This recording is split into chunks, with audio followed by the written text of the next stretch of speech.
when we do OneRepublic album, which this album, I did more songs, like 45, 50 records to narrow down to like 12 or 15.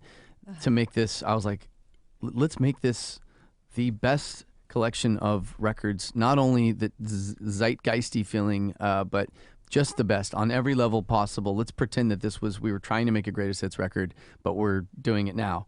And in that process for 15 months, I've barely worked with anybody else. So that's hard for me because I'm like, you know, I heard like, you know, some of the Selena records that I thought were super dope. And I was like, oh man, I could have knocked one out of the park for her. That would have been so much fun. Or, you know, fill in the blank, whatever. There's been artists that I've literally, my answer, with the exception of like Sam and Ed, my answer's been unilaterally, no, he's not available for 15 months. And that's hard for me to shut that down, to not do outside records with other artists because I love doing it. If OneRepublic does something interesting, if we put out something that's interesting that people respond to, then that other artists hear it and go, oh, I want to do something with him, with that guy or whatever. So they're coming to you.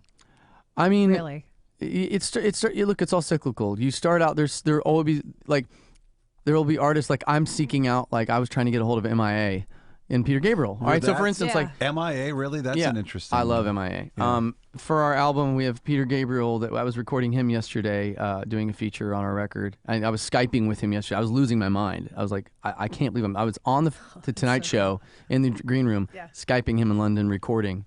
And then Pharrell, we're doing a collaboration with, and we did some writing with Rami from the XX. So there's going to be some interesting people on the album.